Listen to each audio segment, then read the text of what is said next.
Okay, I was going to do an operations video today.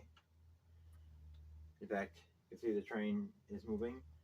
But I was going to do it the MP15DC, but it's no fun doing an operations video without sound. And I have a significant problem, and I'm not quite sure what is wrong, but I tried out my Bowser. Again, it was working because I was having a problem with the MP15DC not having enough tractive effort to move the amount of cars I had in the train. And it worked fine for a couple moves. And then it kept acting like it was losing power. The sound would cut out and it wouldn't move, and then the sound would come back.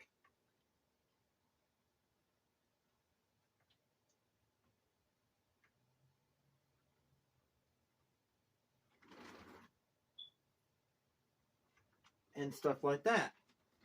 I then just went through the same thing I did when I had the problem before. I went through and I tried every single locomotive I have, every single sound unit I have. I put on these tracks in various different places, one at a time, and checked each single one of them. And every single one of them, they will make sounds. The Atlases won't do their startup sequence. The Atherns start up automatically, so they do their startup sequence, but none of them will move. Only the MP15DC will move, and it's what's moving the cars right now. But I don't really feel like doing an operations video with its non-sound unit. The MP15DC is more for when I'm doing stuff like this, when I'm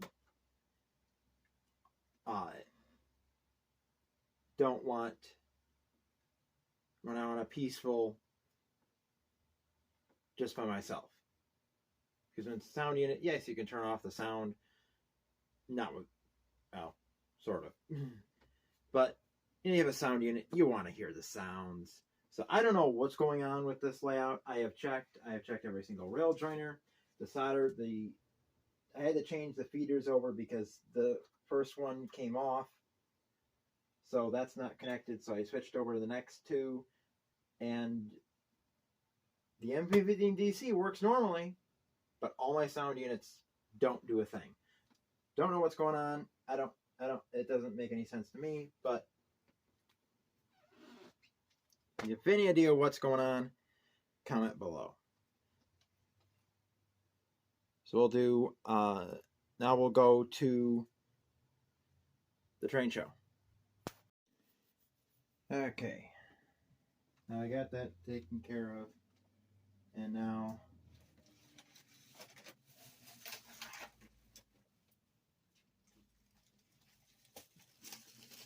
I had not planned on going to the RIT show. However, as a new member of the NMRA, I decided to go. I didn't know for sure how long I was going to be there, so I didn't necessarily volunteer to be at the booth. They had 5 guys there anyway. I got there and I took a look around as I came in. Saw the NMRA booth over on the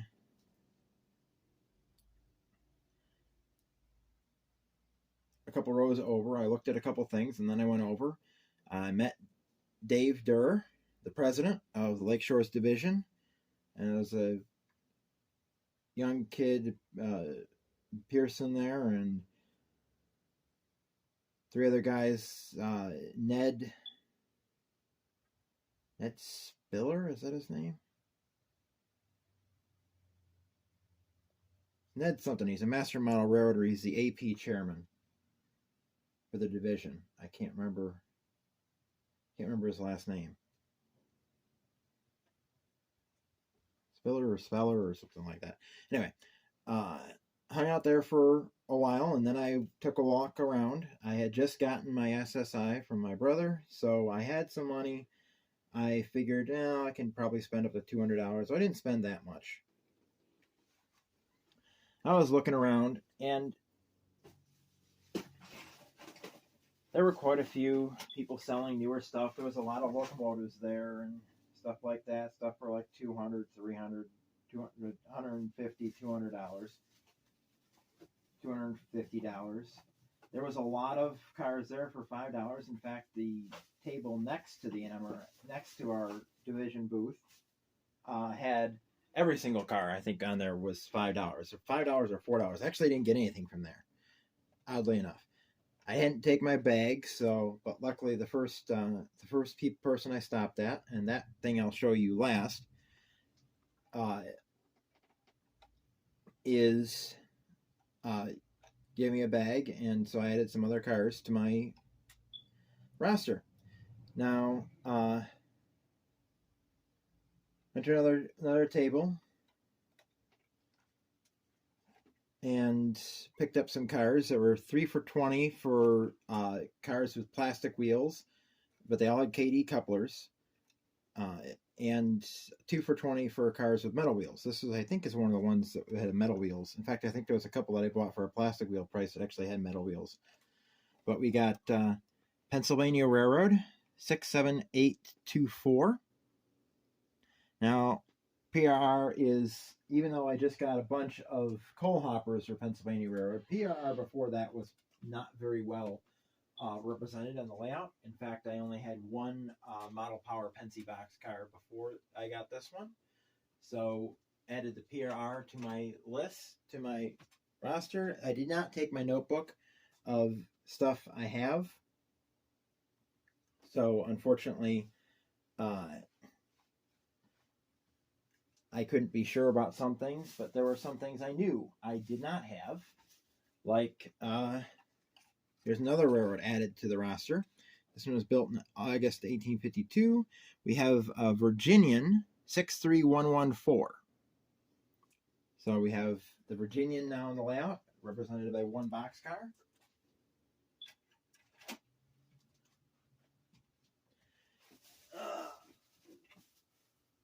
Now I have this railroad. In fact,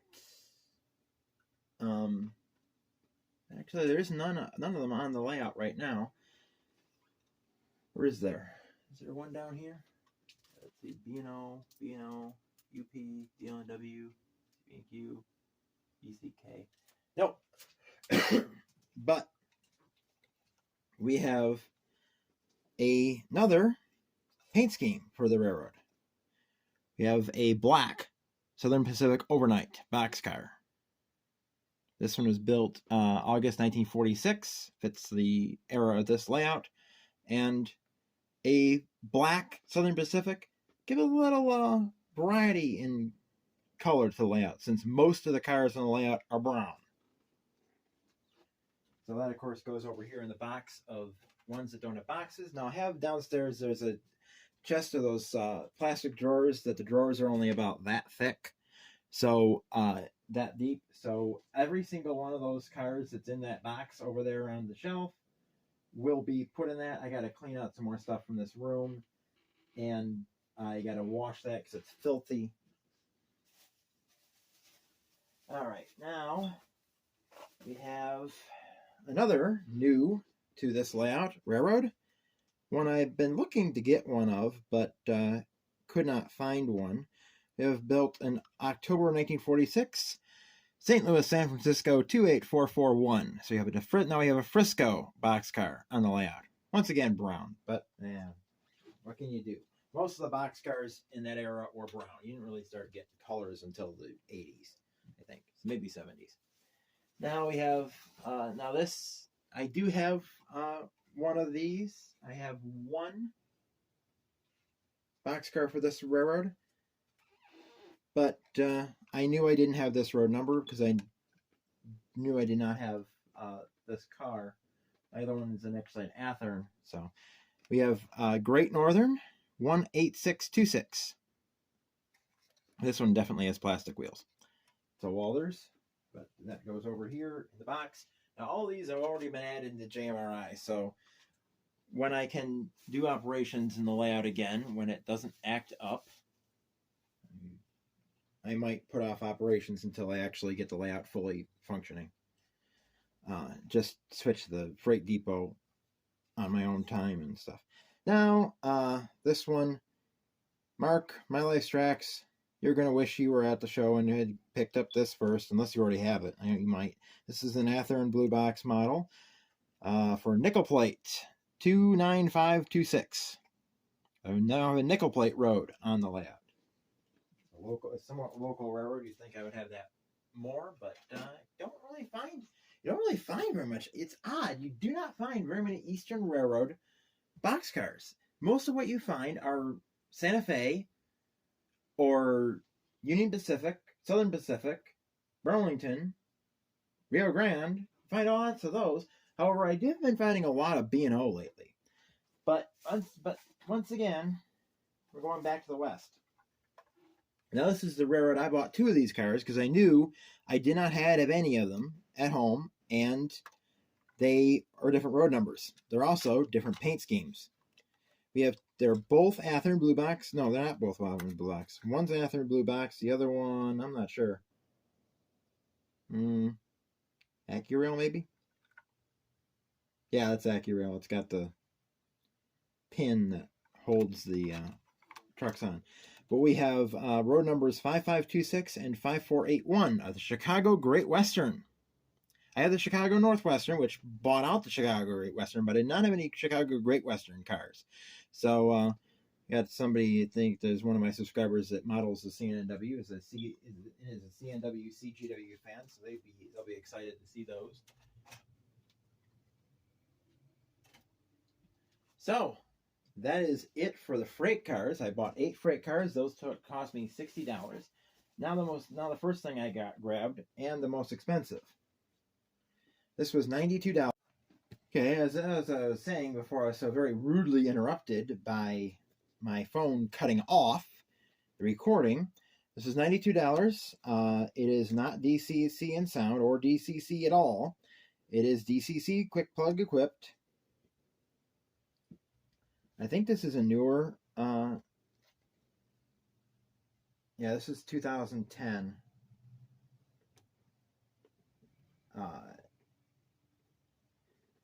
But this is a locomotive that when I saw it at Dan's Crafts and Things, I wanted it just because it's an interesting scheme. I had not heard of this locomotive before.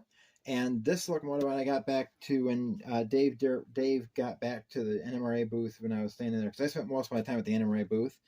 If you were at the show, I was the person standing in front of the booth forever with the blue jacket on and the Trains Are Calling Altoona, Pennsylvania hat. I was standing in front of the booth. I actually ended up getting credit for volunteering for the show because I was there from 11:30 a.m. until 4 p.m. I actually walked out with the guys. But this is a locomotive that I saw it at Dan's Crafts and Things, which is a store it's actually an Empire Boulevard in Irondequoit. And I always intended on going up there and getting it, but I never was able to. Well, I found it at the show for less. And I'd seen it in another show, and I thought about getting it, and I didn't end up getting it. Well, I got it this time. So Jason will like this one. This is the Southern Pacific SD40, number 7342. It is in the experimental daylight scheme that predates the Kodachrome. This was a scheme that Southern Pacific themselves considered,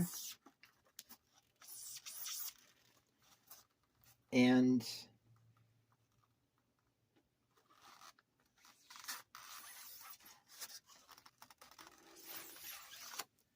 it is just a cool scheme.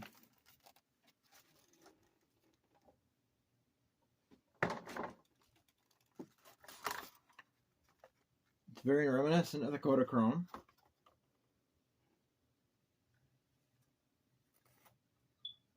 And this is actually the first Athearn I have gotten that doesn't have stuff falling off it.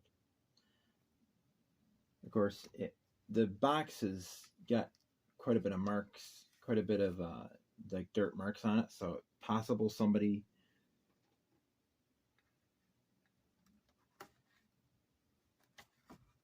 had this running for a while in their layout.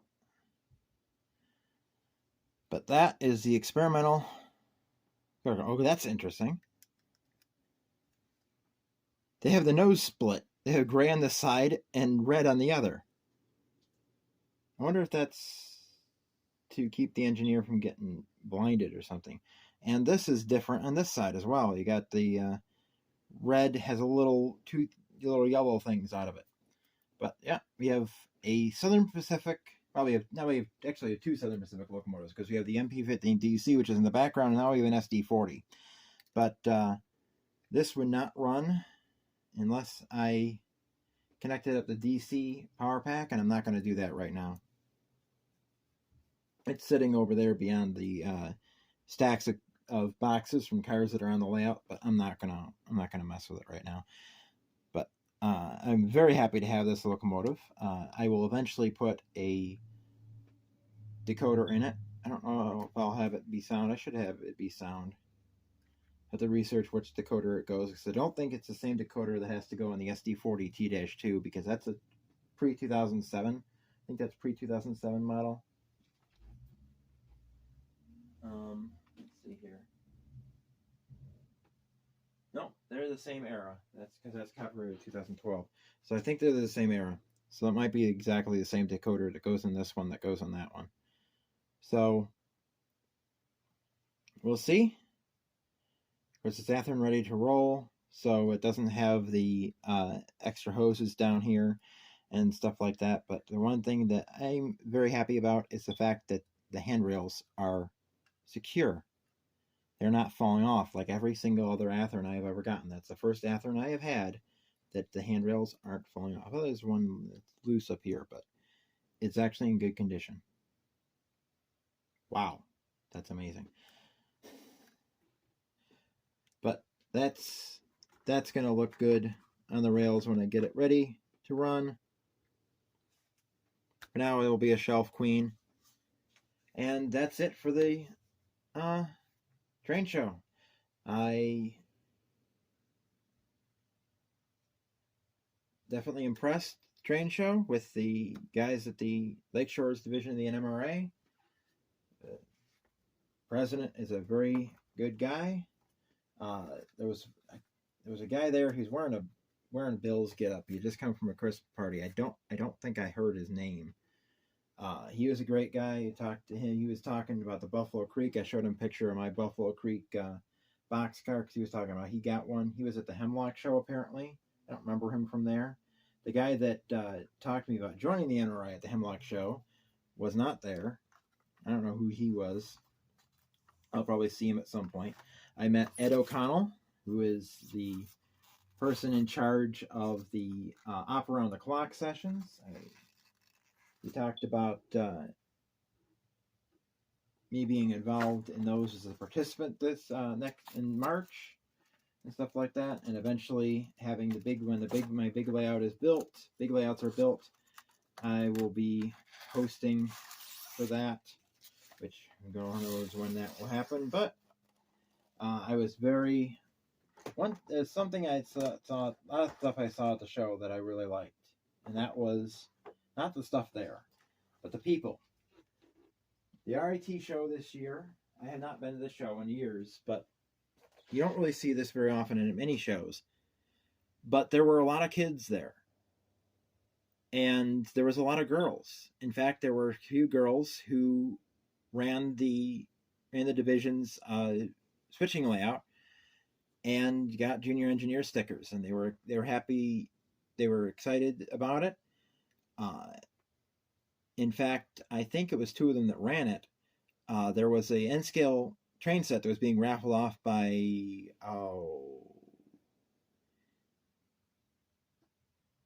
one of the N-scale clubs that was there, and their father won it, and I saw them getting their picture taken holding it. They were all excited about it, and the girls carried it out. Hopefully, these kids stay with it. Okay, hopefully you stuck to the end of the video, because I was talking and my camera cut out. So I'll finish what I was talking about. great show. A lot of friendly, good guys at the NMRA booth, at least as far as I saw. I mean, my first time meeting them. There's a lot of people I thought were good people when I first met them, and they turned out to be not so great afterwards. So you never know as time goes on, but make a good first impression, at least. Now, earlier in the video, I talked about I was having a horrible problem, and I fixed that. One, I resoldered every single feeder. The one over here had come off. I then took my soldering iron, heated it up to 450 degrees Celsius, which melted the solder on the other wires. I resoldered them. I got this little pack of brushes at Warsaw, and I used this one for the to apply flux to the rails and the wire. Resoldered them, and everything is fine now. The other issue I was having is I'm having an issue with every single one of my Atlas locomotives. The Bowser worked. The Athearn Genesis's, I haven't tested them yet.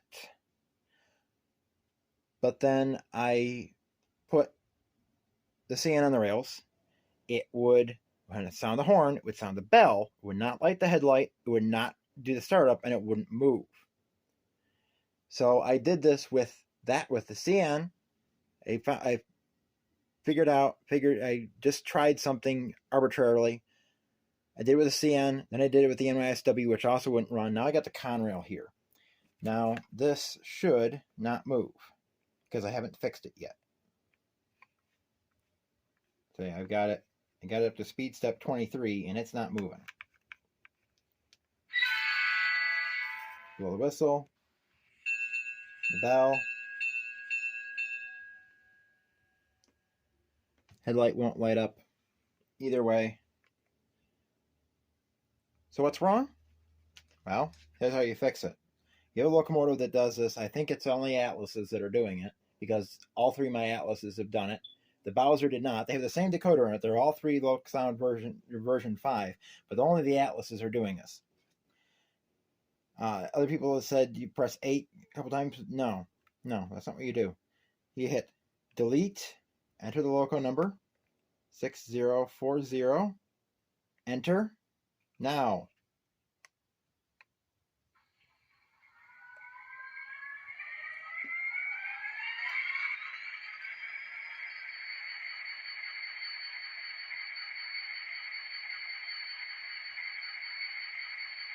Here's the headlight.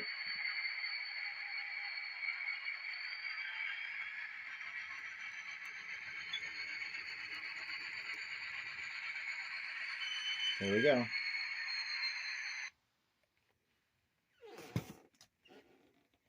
So that's fixed. Now, future shows, I'm going to be at the Batavia show. I don't know. I'll probably be there most of the day because I volunteered to man the NMRA booth there. So I probably will be there most of the day. And I don't know. I mean, it depends on how early I get up. I'm going to try to get up as early as I can so I can spend most of the day there at the NMRA booth. I think it's important that people see younger people at the NMRA booth. I mean, at RIT there was one younger kid there, but there was one young guy there. Pearson was there. The other 4 guys were older, and I think it would attract more people to the NMRA to see somebody who is younger, and I think that would help people join. I didn't join for years because I couldn't afford it. I just couldn't afford it. But I am an exception to the rule when it comes to what's affordable and what's not.